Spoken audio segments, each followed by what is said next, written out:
అదే RTV app వార్తల్ని క్షణాల్లో చదివే అవకాశం ఉంటుంది. ఒక న్యూస్ పేపర్, ఒక టెలివిజన్ ఛానల్ మీ చేతుల్లో ఎప్పుడూ ఉంటాయి. దేశమంతా ఎన్నికల మూడ్లోకి వెళ్ళిపోయింది. నిజామాబాద్ పార్లమెంట్ నుండి పోటీ చేసేందుకు సిద్ధమయ్యారు బీజేపీ పార్టీ నుండి మంచాల జ్ఞానేందర్ గుప్తా.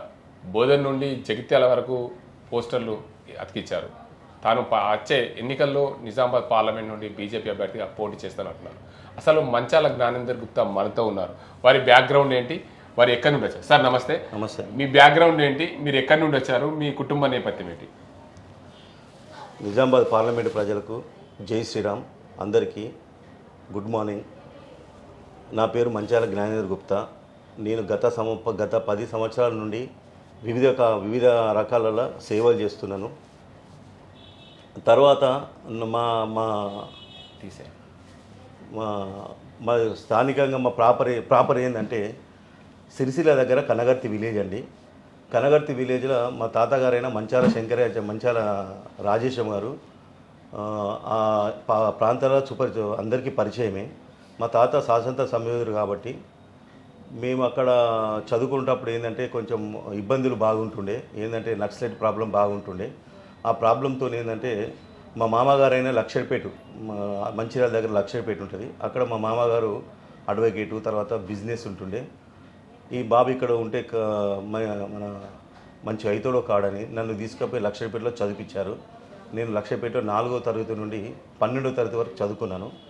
నేను చిన్నప్పుడే ఏంటంటే ఆర్ఎస్ఎస్ సంఘ కార్యకర్తలకు సంఘకు కార్యకర్త పోదుము. తర్వాత ఏబీవీ పార్టీలో అప్పుడు మా పార్టీ ప్రెసిడెంట్ మున్నారాజు ఉంటుండే. మున్నారాజు మేమన్నీ కలిసి కూడా ఏదైనా ప్రోగ్రాంలు ఉన్నా కానీ, ధర్నాలకు కానీ, దేనికైనా కానీ ఏబీవీపీ పార్టీ నుండి చాలా పోయేటము. ఆర్ఎస్ఎస్ సంఘ కార్యకర్తలు కూడా పోయేవాళ్ళము. తర్వాత ఏ విధంగా అయితే ఇంటర్మీడియట్ తర్వాత బిజినెస్కి వచ్చినాము. బిజినెస్ తర్వాత కొంచెం తగ్గింది. మళ్ళీ బిజినెస్ మేము ఇంప్రూవ్మెంట్ చేసుకున్నాము. దాని తర్వాత నిజామాబాద్కి వచ్చినాం. నిజామాబాద్కి వచ్చిన తర్వాత మా నాన్నగారి మీద గత 10 సంవత్సరాల నుండి నేను సేవలు చేస్తున్నాను. వివిధ రకాల సేవలు చేస్తున్నాం. ఫస్ట్ ఏంటంటే ఈ తెలంగాణలో వైకుంఠ రథం అనేది ఎవరు కూడా ఇంట్రడ్యూస్ చేయలేదు. అది నాకు ఒక ఆలోచన ఎలా వచ్చిందంటే ఆలోచన కూడా నేను ప్రతి సంవత్సరము శబరిమల పోతూ ఉంటాను. నాకు బుద్ధి తెలిసిన కాంచి 95కి వెళ్ళి శబరిమల పోతున్నాను. మళ్ళీ తర్వాత కరోనా కన్నా ముందు ఎవ్రీ మంత్ శబరిమల పోయేటోను. ఒకసారి శబరిమల పోయేటప్పుడు ఏమైందంటే నా ముంగట ఒకరు చనిపోయారు. చనిపోతే అతన్ని ఎవరు కూడా పట్టించుకోలేదు. పట్టించుకోకపోతే మేము ఏంటంటే వెహికల్ దిగి చూస్తే అప్పటికైనా చనిపోయి ఉన్నాక తర్వాత ఎవరు కూడా అసలు వస్తురు పోతురు కానీ చూస్తురు కానీ ఎవరైనా పట్టించుకోకపోతే సరే అని మాకు బాధపడ్డాము. మేమేమో శబరిమల పోతున్నాము, మాకు అక్కడ తెలిసిన వాళ్ళు ఎవరు లేరు బెంగళూరులో. అయితే ఏం చేశామంటే అప్పుడు మళ్ళా ఏదో వ్యక్తి కిందికి వచ్చి అబ్జర్వ్ చేస్తుండు వెహికల్ దిగి. నేను మళ్ళీ మా వెహికల్ దిగి పోయి చూసిన తర్వాత ఆయన అడిగాను. అతను అడిగితే ఏమన్నాడంటే, నాకు ఇతను తెలుసు సార్, నాకు మా ఇంటి దగ్గర ఉంటాడని చెప్పిండు.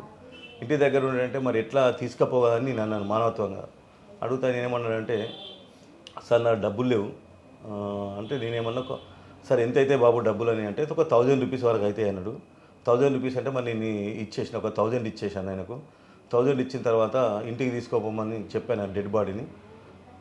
తర్వాత ఏంటంటే శబరిమల వెళ్ళిపోయినాం. మేము శబరిమల గుట్ట ఎక్కేటప్పుడు ఆలోచన వచ్చింది, ఇలాంటి టైంలో మనం ఒక సేవ చేస్తే బాగుంటుంది అని అదొక సంకల్పం పెట్టుకొని అది మేము సెర్చ్ చేసుకుంటూ చూసాము. ఈ వైకుంఠ రథం అనేది ఏంటంటే మన మహారాష్ట్రలో ఇది కల్చర్. ఈ వెహికల్ టాటా 407 వెహికల్ తీసుకొని దాన్ని మాడిఫికేషన్ ఔరంగాబాద్ చేయించి ఆల్మోస్ట్ అప్పుడు మనకు 9 lakhs అప్పుడు అవుతుండే. ఇప్పుడు 12 to 14 lakhs అవుతుంది ఒక వెహికల్కు. అట్లా మనం ఏం చేసాం, నిజామాబాద్లో ఉచితంగా సేవలు చేసినాం. నిజామాబాద్ తర్వాత సిరిసిల్ల, మా ప్రాపర్ సిరిసిల్ల కాబట్టి కనగర్తి కాబట్టి సిరిసిల్ల అన్నట్టు. సిరిసిల్ల, కనగర్తి, వేములవాడ కాడ, తర్వాత సికింద్రాబాద్, హైదరాబాద్, బోధన్, బాన్సువాడ, ఇలా ఈ ప్రాంతాలలో నేను వైకుంఠ రథంతో ఇప్పటి వరకు 10 సంవత్సరాల నుండి సేవ చేస్తున్నాను. ఎన్ని రథాలు ఇచ్చారు? ఇప్పటి వరకు మన యొక్క 5 రథాలు ఉంటాయి. తర్వాత డెడ్ బాడీ డీఫ్రీజర్ ఒక 12 ఉంటాయి. మళ్ళీ దానికి ఒక 2 ఆటోలు సపరేట్ ఉంటాయి అన్నట్టు. మొత్తం మన టోటల్గా మన 7 వెహికల్స్ దాకా ఉంటాయి. వీళ్ళకందరికీ జీతాలు ఇవన్నీ ఎలా? జీతాలు అంటే మా ట్రస్ట్కి వెళ్ళి ఇస్తాం మేము. మా నేను ఏదైతే సంపాదించిన దానిలోకి నేను ఇస్తాను. నేను ఎక్కడ కూడా నేను ఎవరిని కూడా అడగలేదు ట్రస్ట్కి పైసలు. మీరు నిజామాబాద్కి ఏ సంవత్సరంలో వచ్చారు? అప్పటి నుండి ఎన్ని కార్యక్రమాలు చేశారు? నేను 1990లో నిజామాబాద్కి వచ్చానండి. మాది ప్యూర్లీ వెటర్నరీ మెడికల్ షాపు. ఈ వెటర్నరీ మెడికల్ ఏంటంటే అవగాహన ఉండకపోతుంది షెప్పర్స్కు గొల్లోళ్ళకు. అప్పుడు మేము ఏంటంటే ప్రతి ఒక్క విలేజ్కి వెళ్ళి వాళ్ళకి అవేర్నెస్ క్యాంపులు పెట్టించి మెడిసిన్స్ ఎట్లా వాడాలని చెప్పి వాళ్ళకి ఆ విధంగా అవేర్నెస్ క్యాంపులు వేసి డాక్టర్ సలహా తీసుకొని తర్వాత మేమే అవేర్నెస్ క్యాంపులు వేసుకొని మెడిసిన్స్ ఫ్రీ ఇచ్చేవాళ్ళం. వాళ్ళకి ఫ్రీ ఇచ్చిన తర్వాత వాళ్ళకు రిజల్ట్ వచ్చిన తర్వాత మా దగ్గర వచ్చి మందులు తీసుకుపోయేటోళ్ళు. మళ్ళీ అలాగే తర్వాత పెట్రోల్ బంకులు బిజినెస్ పెట్టామండి. ఓకే, ఇప్పుడు మీరు ఆర్థికంగా అయితే స్థిరపడ్డారు. సేవ చేసేందుకు మంచాల శంకరయ్య గుప్తా చారిటబుల్ ట్రస్ట్ ద్వారా సేవలు చేస్తున్నారు. అంటే ఎందుకు రాజకీయాల్లోకి రావాలనే ఉద్దేశం ఎందుకు కలిగింది మీకు? ఈ ఆలోచన ఎందుకు వచ్చింది? బోధన్ నుండి జగిత్యాల వరకు ఈ పోస్టర్లు వేయడం ఏంటి? ఫస్ట్ అప్ ఏంటంటే బేసిక్గా ఏంటంటే ఒక హిందుత్వాన్ని చిన్నప్పటి నుండి కూడా. తర్వాత ఆలోచన ఏంటంటే మొన్న నరేంద్ర మోడీ సార్ని చూస్తే మాకు ఎంతో ఇష్టము. చాలా లైఫ్లో మేము ఇప్పటివరకు భగవద్గీతలు కూడా మోడీ సార్ ఇన్స్పిరేషన్తోనే ఆయన గుర్తు గురించే ఎన్నో సేవా కార్యక్రమాలు చేస్తున్నాం. మనం కూడా ఏదైనా చేయాలని నేను భగవద్గీత సంకల్పం పెట్టుకొని ఇప్పటివరకు 5300 బుక్స్ ఇచ్చాము భగవద్గీతలు. నాకు ఎందుకు నేను వచ్చడం అంటే నేను ఇన్ని సేవలు చేస్తున్నా 10 సంవత్సరాల నుండి చేస్తున్నా కాబట్టి ఏంటంటే నాకు ఏదైనా మా ఫ్రెండ్స్ కానీ పెద్దవాళ్ళు ఏమన్నా అంటే ఇన్ని సేవలు చేస్తున్నావు, ఇంకా నీ సేవలు ప్రతి జిల్లాలో చేయాలి, ప్రతి మండలాల్లో చేయాలని వాళ్ళందరూ అడిగితే ఏమంటే నాకు అంత కష్టమవుతుంది అని అంటే దానికి తోడు ఏంటంటే అందరూ ఏమన్నారంటే ఇప్పుడు ఎలక్షన్స్ ఎట్లాగా వస్తున్నాయి కదా, ఎంపీ ఎలక్షన్స్ వస్తున్నాయి కదా, మీరు నిలబడి గెలిచిన తర్వాత మీకు బీజేపీ టికెట్ అడగండి, టికెట్కి ఇచ్చిరనుకోండి గెలిపించుకొని మేము అందరం వస్తామని నిజామాబాద్ పబ్లిక్ కానీ తర్వాత చుట్టాలు కానీ దోస్తులు కానీ ఫ్రెండ్స్ కానీ అందరూ కూడా చెప్పడం జరిగింది. నేను చేసే సేవా కార్యక్రమం ఏంటంటే నాకు సపోర్ట్ ఉంటుంది, ఇంకా నేను ఎక్కువ చేయాలని. నేను బతికినన్ని రోజులు ప్రజాసేవ కోసమే ఉంటా, ప్రజాసేవనే చేస్తా. నాకు ఇప్పుడు బరువు బాధ్యతలు కూడా ఎక్కువ ఏమి లేవు. అంటే మీరు రాజకీయాలకి రావాలనే ఆలోచన ఎలా వచ్చింది? అంటే ఎవరు కల్పించారు ఇదంతా? నాకు ఎవరు కల్పించినట్టు కాదు, నా ఇచ్చ నేనే వచ్చానండి. నాకు చేయాలనిపించింది, వచ్చాను. ప్రజాసేవ చేద్దామని వస్తున్నా. ప్రజలందరూ నన్ను ఆశీర్వదించగలని నేను అడుగుతున్నాను. నాకు ఒక్కసారి అవకాశం ఇవ్వండి బీజేపీకి వెళ్ళి కూడా. అయితే గత ఎన్నికల్లో కంటే ముందు 6 నెలల ముందు ప్రస్తుత సిట్టింగ్ ఎంపీ ధర్మపురి అరవింద్ 6 నెలల ముందు వచ్చారు, టికెట్ సాధించారు, నిజామాబాద్ పార్లమెంట్ అభ్యర్థిగా ఎన్నికయ్యారు. ఇప్పుడు సిట్టింగ్గా కొనసాగుతున్న అరవింద్కు మీరు పోటీనా ఇప్పుడు? లేదండి, అరవింద్ అన్న ఏది చేయమంటే నేను వర్క్ చేస్తాను.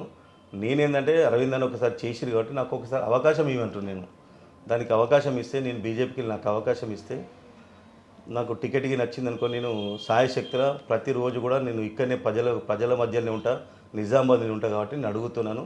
నా సేవా కార్యక్రమం ఇంకా విస్తరించాలని నేను అడుగుతున్నాను, అంతకన్నా ఎక్కువ ఏం లేదు. నాకు అరవింద్ అన్నకు వచ్చిన సంతోషమే, నాకు వచ్చిన సంతోషమే. నాకు మళ్ళా తర్వాత బీజేపీ పార్టీ ఏ విధంగా చెప్తే ఆ విధంగా నేను నడుచుకుంటాను.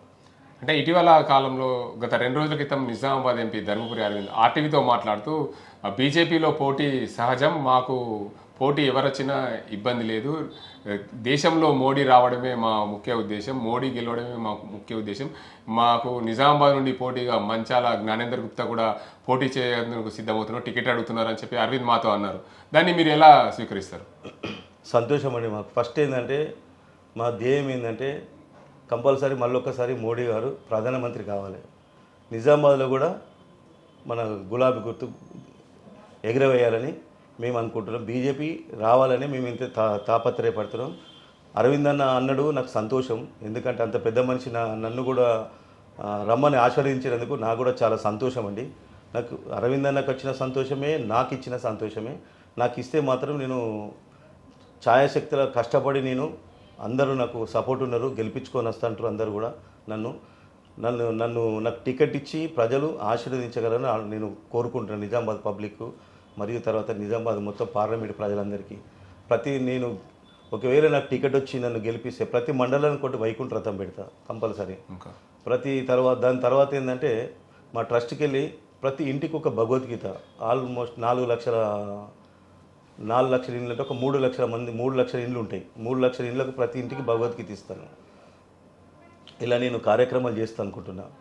అంటే ఈ సిట్టింగ్ ఎంపీ ధర్మపురి అరవింద్ ఉన్నారు. ఒకవేళ మీకు టికెట్ వచ్చి అధిష్టానం మీకు టికెట్ ఇస్తే రానున్న రోజుల్లో ఏం కార్యక్రమాలు చేస్తారు? నేను ఫస్ట్ అయితే ప్రజలకు ఏవైతే అవసరం ఉన్నాయో దాని మీద ఫైట్ చేస్తాను. గవర్నమెంట్ మోడీ ప్రభుత్వం ఉంది, మోడీ సార్ ప్రభుత్వం ఉంది కాబట్టి దానికి ఫైట్ చేసి నేను మన ఫండ్స్ తీసుకొచ్చాను, కొట్లాడి నేను తీసుకొచ్చి ప్రజలకు ఏ సమస్యలు ఉన్నాయో అవి తీరుస్తాను. దేశంలో మూడోసారి మోడీ రావాలంటే మీలాంటి యువకులు కావాలి, ఎంపీ ధర్మపురి అరవింద్ లాంటి యువకుడు మీలాంటి యువకులు కావాలని చెప్పి బీజేపీ పార్టీ కోరుతుంది. ఇద్దట్లో ఎవరో ఒకరు కావాలనుకున్నప్పుడు మీరు ఏం చేస్తారు? అది పార్టీ అధిష్టానం నిర్ణయిస్తుందండి, దానికి మనం ఏం చెప్పలేము. అంటే ఒకవేళ మీకు కాకుండా అరవింద్కి వస్తే మీరు ఏం చేస్తారు? అరవింద్ అన్నకు వచ్చిన నేను అరవింద్ అన్నకు ఏ పని నాకు ఏ వర్క్ ఇచ్చినా నేను ఆ వర్క్ నేను 100% అష్యూరెన్స్ ఇచ్చి అరవింద్ అన్న గెలుపు కోసం కొట్లాడి గెలిపించుకొని వస్తాం. అయితే చివరిగా మీరు చెప్పండి, నిజామాబాద్ పార్లమెంట్ పరిధిలో మీరు ఇప్పటికే పోస్టర్లు వేశారు, వారందరికీ ఏం సందేశం ఇస్తారు? మీకు టికెట్ వస్తే మీ గెలుపు కోసం వాళ్ళు ఎలా కృషి చేయాలని కోరుతున్నారు? అందరూ ఏమంటారు అంటే మీ అసంటి లీడర్లు కావాలి, మాకు కూడా సేవ చేసే వాళ్ళు కావాలి మాకు అని ప్రజల అభిప్రాయము. అందుకోసం నేను కూడా ఏంటంటే ఇంకా తెలియాలని అన్ని ప్రచారాలు చేస్తున్నాను. ఇట్లా నన్ను గెలిపిస్తే కూడా నేను కంపల్సరీ ఏంటంటే ప్రజల మధ్యలో వండుకుంటా ప్రజల కోసమే సేవ చేస్తానని నేను నిర్ణయించుకున్నాను. తర్వాత ఏంటంటే ప్రతి వాళ్ళు కూడా నేను పోస్టర్లు పెట్టుడు ఏంటంటే మోడీ గారు అంత పెద్ద రామ మందిరు మన కట్టడం జరిగింది. దాని గురించి కూడా నేను ఏంటంటే అట్లా అందరికి పబ్లిక్లో వెళ్ళాలని అట్లా మోడీ సార్ ఫోటో పెట్టాను. తర్వాత ఏంటంటే ట్రస్ట్ గురించి కూడా చెప్పాను. నేను ఎట్లాగో టికెట్ ఆశిస్తున్నాను కాబట్టి అందరికీ ఇంకా తెలియాలని నేను పెట్టాను అట్లా. ఓకే, ఇంకా నిజామాబాద్ పార్లమెంట్ ప్రజలకి చివరిసారిగా మీరు ఏం సందేశం ఇవ్వాలనుకున్నారు? నిజామాబాద్ పార్లమెంట్ ప్రజలందరికీ నా యొక్క విన్నపం, నేను ఇంతవరకు ఏది ఆశించకుండా నేను నా ట్రస్ట్ నుండి సేవలు చేశాను. అనుకోకుండా నాకు ఆ మనసులో వచ్చింది టికెట్ కావాలని. దేని గురించి అంటే కూడా నేను ఇంకా సేవలు ఎక్కువ చేద్దామని, నిజామాబాద్ పబ్లిక్ ఎక్కువ సేవలు చేద్దామని నేను అడుగుతున్నాను. నిజామాబాద్ పబ్లిక్ అందరూ కూడా నన్ను ఆశీర్వదించగలరు. వాళ్ళు అందరి ఆశీర్వాదాలు ఉంటే నాకు టికెట్ ఖచ్చితంగా వస్తుందండి. ప్రజల ఆశీర్వాదమే నాకు ముఖ్యం. Okay, thank you very much. మొత్తంగా చూసుకోవచ్చు, నిజామాబాద్ బీజేపీ నుండి టికెట్ ఆశిస్తున్నాడు మంచాల జ్ఞానేందర్ గుప్తా. నిజామాబాద్ ప్రజలకు సేవ చేసేందుకే నేను టికెట్ అడుగుతున్నాను. దేశంలో మూడోసారి ప్రధానమంత్రి నరేంద్ర మోడీ గెలవాలి, అందుకోసమే హిందూ భావజాలు ఉన్న, ఆర్ఎస్ఎస్ భావజాలు ఉన్న నాలాంటి వాళ్ళకు టికెట్ ఇస్తే బాగుంటుందని నేను కోరుతున్నాను. నాకు టికెట్ వచ్చినా, ప్రస్తుత సిట్టింగ్ ఎంపీ ధర్మపురి అరవింద్కు టికెట్ వచ్చినా మేము కలిసి పనిచేస్తాం. అరవింద్ ఏ పని చెప్తే నేను ఆ పని చేస్తాను అంటున్నాడు మంచాల జ్ఞానేందర్ గుప్తా. ఏదేమైనప్పటికీ నిజామాబాద్ జిల్లాలో బీజేపీలో పోటీ పెరిగిందనే చెప్పవచ్చు. రానున్న రోజుల్లో బీజేపీలో టికెట్ ఎవరికి వస్తుంది? జ్ఞానేందర్ గుప్తాకి వస్తుందా, అరవింద్ గారికి వస్తుందా? చూడాల్సిందే. ఏదేమైనా నిజామాబాద్ జిల్లాలో బీజేపీ పార్టీ గెలవాలంటే కలిసికట్టుగా పనిచేస్తామని చెప్తున్నారు జ్ఞానేందర్ గుప్తా. ఇది ఇక్కడ పరిస్థితి. కెమెరా పర్సన్ అజీంతో గంగారెడ్డి, RTV నిజామాబాద్. మరిన్ని వీడియోస్ కోసం ఛానల్ ని సబ్స్క్రైబ్ చేయండి, లేటెస్ట్ అప్డేట్స్ కోసం వాట్సాప్ ఛానల్ ని ఫాలో చేయండి అండ్ లింక్ డిస్క్రిప్షన్ లో ఉంది.